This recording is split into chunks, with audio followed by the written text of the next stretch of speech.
hello. I'm so sorry I wasn't here to greet you. Yes, I am Miss Carpenter. And were you at the parade? Wasn't it wonderful? Oh, I think that we are finally going to achieve our end. We will have votes for women before the decade is out, don't you think? Yes, I'm Miss Carpenter, and I'm so glad that you're here to help with our cause. We need all the help we can get.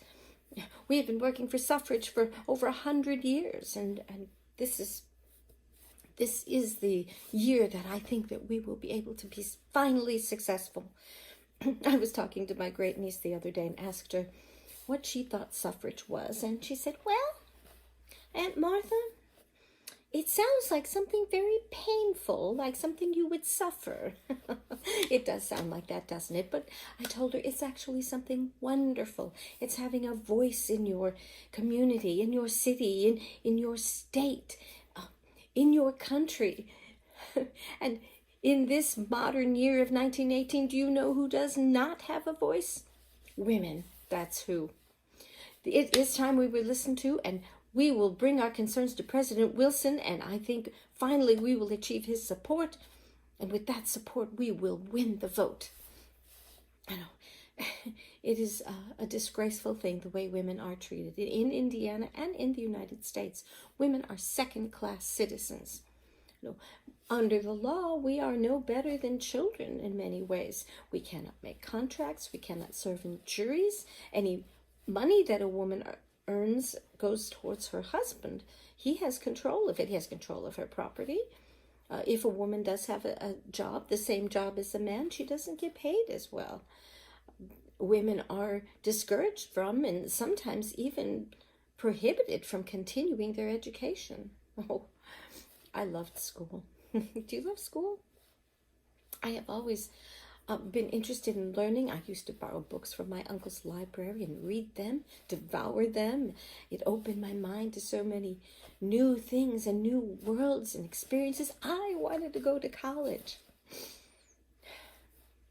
But my father felt it would be a waste of money since my role in life was to be a wife and a mother. Now he sent my brother to college, and he was destined to be a husband and father. It's so not fair. As a matter of fact, I did not marry. I have more rights as a single woman than I would have as a married woman. A woman is so dependent on the kindness of men in her life. Many women are often sent to mental institutions on the word of a husband or a father or a brother, even a son. Mrs. Lincoln, the wife of President Lincoln, was sent to a mental institution by her son. Can you imagine? And she was not able to defend herself, even though Illinois had a law that protected people from involuntary confinement. It was really in name only. She was not able to defend herself, and she was finally freed through the auspices of Mrs. Myra Bradwell, who had studied law but was not allowed to practice it. A lady lawyer. Isn't that amazing? And do you see, if we have the vote, we will be able to stop these terrible laws, stop these abuses, and we will be able to give the benefit of our opinion to the public discourse. Now, who would not want that? There are some women who do not believe that women should have the right to vote, that we are encroaching upon the sphere of men, and that the only place where a woman should be allowed to reign is in the home. We have a little song about that, and you may sing along with it. I'm sure you'll catch on to it very quickly. My niece will play for us.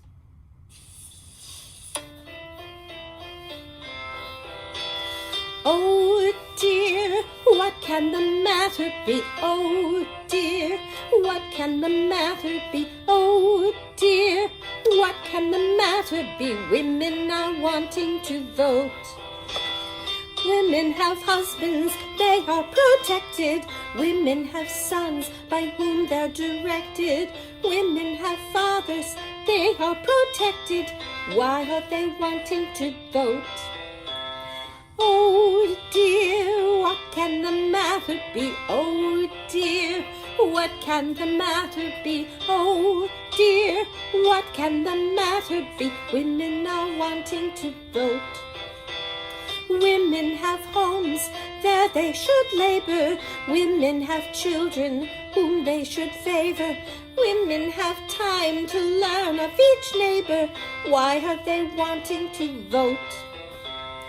Oh dear, what can the matter be? Oh dear, what can the matter be? Oh dear, what can the matter be? Why are they wanting to vote?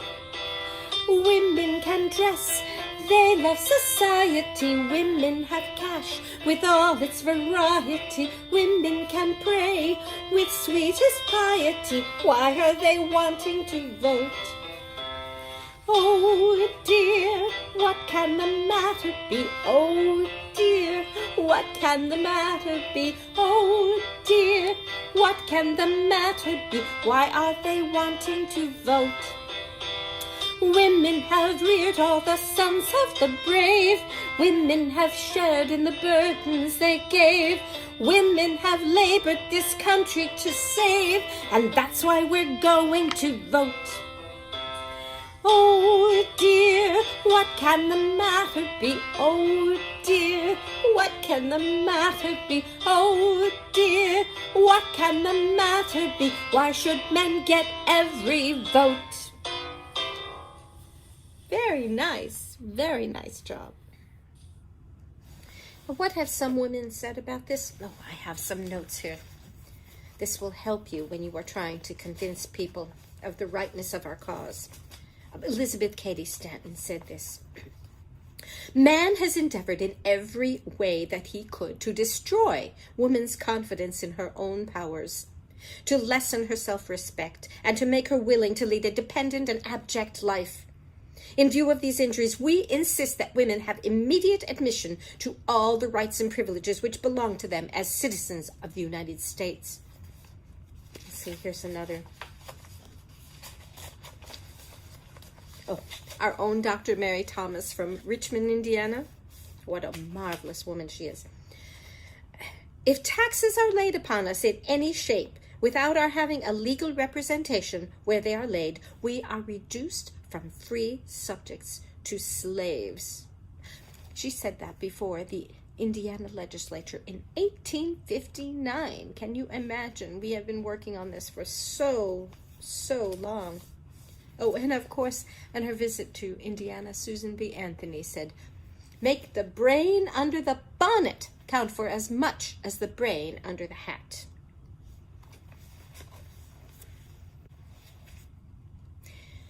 In fact, there are some states which allow women the vote. Wyoming was the first, even before it was a state, back when it was just a territory. Gave women the vote in 1869. Then Utah, Colorado, Idaho followed suit. Many of the western states. In fact, in this year of 1918, there are about 15 states, I believe, that allow women to vote in all elections. And then another dozen or so that allow women to vote for presidential elections. Now, we had such hope in Indiana. Last year, in 1917, the legislature passed several measures. Women were given the right to vote for presidential electors and in some state and city elections as well. They were also given the right to vote for delegates to the Constitutional Convention of Indiana, and we felt that we would be able to amend the Constitution to ensure women's right to vote. Oh, such an exciting time. Thousands, tens of thousands of women registered to vote. In Columbus, 2 African Americans were the first women to register to vote there. In Porter County, when all was done, 80% of the registered voters were women. Do you think the men of Indiana were scared? Shortly after that, before the election, the Indiana Supreme Court declared these measures unconstitutional, and women's right to vote in Indiana was snatched away from us.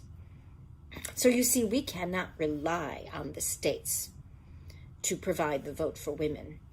It could easily be taken away even once it was given. We need an amendment to the United States Constitution that ensures that voting rights will not be taken away from us women.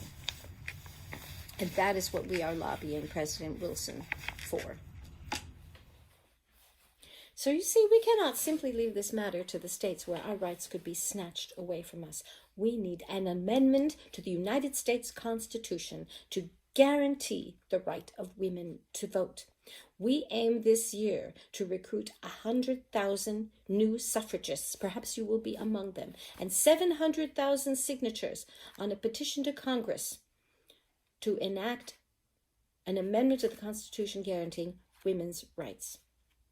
I think we may be able to bring President Wilson around to our way of thinking. He thinks it ought to be left to the states, but I think he was unnerved when we picketed the White House this year. Unfortunately, many women were arrested, even though they were behaving perfectly well.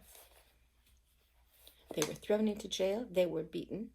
Some women went on hunger strikes and were force-fed. It was terrible, terrible treatment, and this got in the press. President Wilson did not care for it, and I do not understand how he can oppose a constitutional amendment when his own daughter, Jessie Wilson Sayre, is a suffragist. If President Wilson were here, this is what I would say to him. President Wilson, we are in the midst of a war in Europe.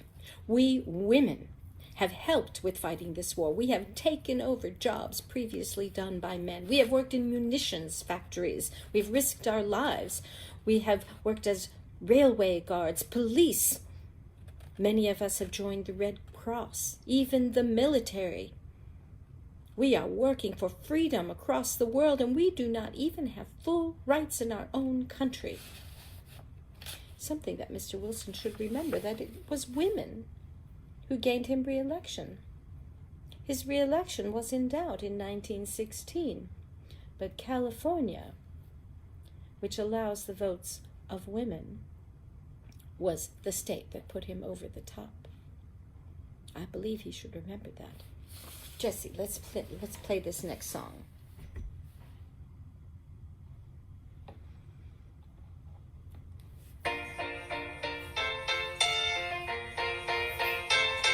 We thank you, California, for the thing that you have done. Though he's not your native son, you have treated him like one. The nation takes its hat off to the great and golden West. California, you have stood a mighty test. Be good to California, Mr. Wilson. California was good to you. Forget that votes for women help to pull the victory through. For when the tide was turning fast against you, she made your dreams come true. Be good to California, Mr. Wilson. California was mighty good to you. Be good to California, Mr. Wilson. California was good to you. And don't forget that votes for women help to pull the victory through. For when the tide was turning fast against you, she made your dreams come true. Be good to California, Mr. Wilson. California was mighty good to you.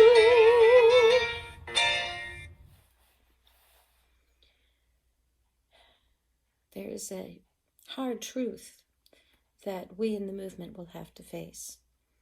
This movement has been divided. It has been divided according to tactics, some wishing to take a more aggressive stance and some taking a less aggressive stance. But it also divided according to race. Some white women have used the argument with men in power that if you give women the vote, you give white women the vote, it will dilute the vote of black men.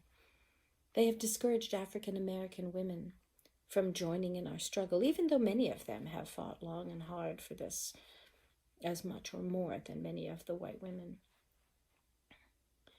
They have felt that issues of race are things that a matter that women looking for suffrage should not bother with, because it is not their fight. Frances Harper spoke to the National Women's Rights Convention back in the 1860s, a black woman, and this is what she said, among other remarks. "I do not believe that giving the woman the ballot is immediately going to cure all the ills of life. I do not believe that white women are dewdrops just exhaled from the skies. I think that, like men, they may be divided into three classes: the good, the bad, and the indifferent. The good would vote according to their convictions and principles, the bad, as dictated by prejudice or malice, and the indifferent will vote on the strongest side of the question with the winning party. You white women here speak of rights. I speak of wrongs. I, as a colored woman, have had in this country an education which has made me feel as if I were in the situation of Ishmael, my hand against every man, and every man's hand against me." As Frances Harper said, we are all in this together. This granting of women's rights or guarantee of women's rights is only the beginning.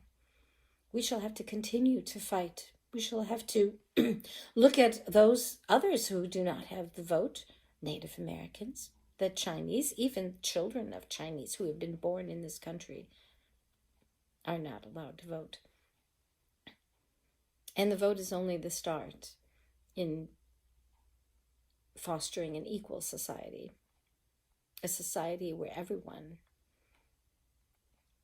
can enjoy the pursuit of happiness, where everyone is able to make their living as they wish and have their homes and their families and be protected by the law. We hope for that day to come. And I think that we will, but we will have to keep vigilant, as many of the women of the past have been vigilant also. I would like to introduce some of them to you. Amanda Way is known as the mother of women's rights in Indiana. She was one of the founding members of the first Women's Rights Convention held in Dublin, Indiana in 1851 that called for equal access to education and equal pay for women. This convention resulted in the formation of the Indiana Women's Rights Association and helped found the American Women's Suffrage Association in 1869. The Lily was first published by Amelia Bloomer, a women's rights supporter who also advocated practical dress for women. Loose trousers known as bloomers were named after her. Mary Birdsall had been women's editor of the Indiana Farmer. In the mid-1850s, she purchased the Lily and published it in Richmond, Indiana for 5 years. Mary Ann Shadd Cary said in a letter to Frederick Douglass, "We should do more and talk less." She was the first black woman in North America to edit and publish a newspaper, the Provincial Freeman. She was one of the first black female lawyers in the United States. In 1874, she was among a group of women addressing the House Judiciary Committee lobbying for the vote for women. She said, as a colored woman and a resident of this district, a taxpayer, she did not have the same rights as men in her situation. Frances Watkins Harper was a poet, teacher, abolitionist, lecturer, and women's rights advocate. She spoke at the 1866 National Women's Rights Convention in New York, urging white suffragists to support their African American colleagues and fight both sexism and racism. She was co-founder and vice president of the National Association of Colored Women's Clubs. Vice president of the Indiana State Women's Suffrage Society, Lizzie Bonnell learned the printing business in Peru, Indiana. In 1861, she started the Mayflower, a woman's periodical devoted to articles on women's rights, temperance, and literature. Dr. Mary Thomas was a frequent contributor to the Mayflower. Bonnell later married Dr. Reed and moved to Iowa, where she continued to work for women's suffrage. Dr. Mary Thomas studied medicine with her husband in Wabash County, Indiana, and then further studied in Philadelphia and Cleveland. She and her husband moved to Richmond, Indiana, where they practiced medicine. She was president of the Indiana Women's Rights Society in 1856. She contributed to the Lily and the Mayflower, two women's suffrage newspapers. In 1859, she was one of 3 women to address the Indiana state legislature and present a petition calling for a married woman's property law and a woman's suffrage amendment to the state constitution. At her death in 1888, as she had specified, her pallbearers were all women and included 2 African-American women. Universal suffrage is the only guarantee against despotism, said May Wright Sewell, teacher, writer, suffragist, and internationally known peace activist. She founded the Indiana Girls Classical School and helped start the Indianapolis Equal Suffrage Society in 1878. She was active in leadership of the National Women's Suffrage Association and National Council of Women of the United States. In 1888, she and Susan B. Anthony published an open letter to presidential candidate Benjamin Harrison, urging him to include women in the platform of equality he was proposing. She was one of the founders of the Propylaeum Women's Club in 1890. She died in 1920 without ever having the opportunity to vote. Helen Gauger of Lafayette, Indiana, was a lawyer and journalist and gifted speaker. An ardent proponent of prohibition, she also took up the cause of women's suffrage. In 1894, she encouraged women to attempt to vote in the general election. Gauger was not allowed to vote and sued the Tippecanoe County election officials. She represented herself before the Indiana Supreme Court. Although she lost, her arguments for granting women the vote were widely discussed. Dr. Emilia Keller retained her own last name when she married. She was the first female faculty member of the Indiana University School of Medicine, teaching from 1908 to 1919.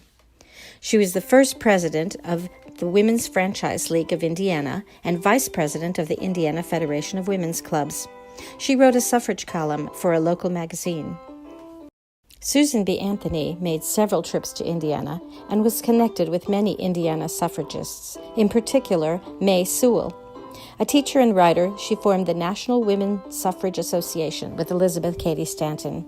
She visited Bloomington, Terre Haute, Lafayette, and Indianapolis, and addressed a joint session of the state legislature in 1897, urging support of a woman's suffrage amendment to the United States Constitution.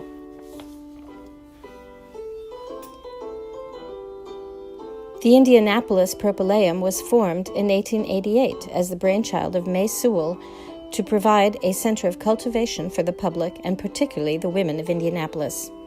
The name Propylaeum, a Greek word meaning gateway, was chosen for its name. It was to be a meeting site for the various women's clubs, and only women were included in its corporation.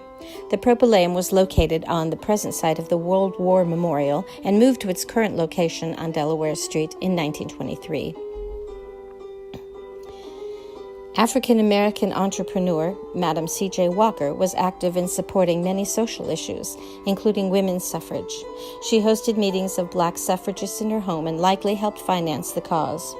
In 1912, she hosted the first meeting of Branch No. 7 of the Indianapolis Equal Suffrage Association in her home, where Carrie Barnes, a young African-American teacher, was elected president. Barnes said, "We all feel that colored women have need for the ballot that white women have, and a great many needs that they have not." Ida B. Wells Barnett was an African-American educator, journalist, and activist. She worked for women's rights while criticizing the movement for ignoring racial inequalities. She campaigned against the lynching of black men, for which she was ostracized by white suffragists. She was one of the founders of the National Association of Colored Women's Clubs, which addressed women's rights and civil rights in general. The Women's Franchise League of Indiana was born of an effort to elect a woman to the Indianapolis School Board in 1909. The league was formed in 1911 with its aim to secure women's suffrage across the United States. In 1921, it was reconstructed as the Indiana League of Women Voters, a civic organization that continues to this day. Auto tours became a way to spread the word about women's suffrage. In 1912, 5 suffragists, Sarah Lauder, Grace Julian Clark, Mrs. R. Harry Miller, Julia Henderson, and Mrs. W. T. Barnes undertook an auto tour of Hamilton County. It was part of the Women's Franchise League's re-energized campaign to get support for the vote for women. Auto tours were popular because women could stand up in the car and be seen easily by crowds. The contest for the Indiana General Federation of Women's Clubs presidency in 1915 was contentious, as can be seen by this editorial cartoon in the Fort Wayne News, October 30th of that year. Grace Julian Clark supported Lenore Hannah Cox in this election. Cox lost.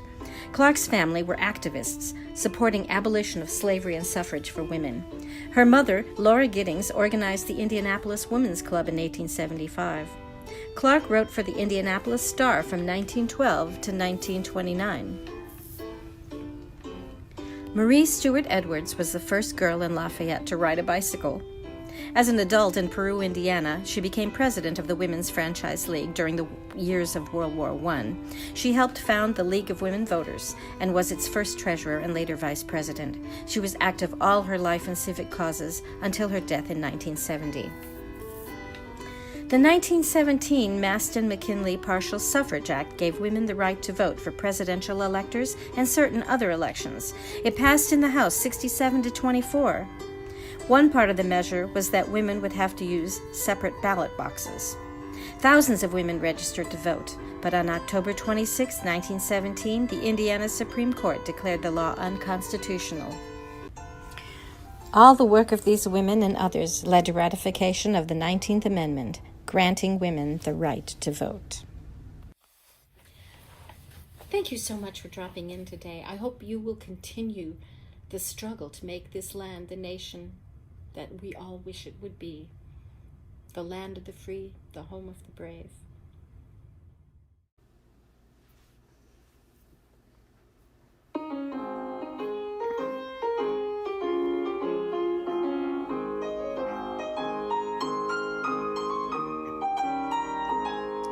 I dreamed it was election day in this our Yankee nation, and I, a stranger on these shores, stood by for observation. I saw the voters come and go, the millionaire, the hackman, and beside the man who could not read came the author and the black man.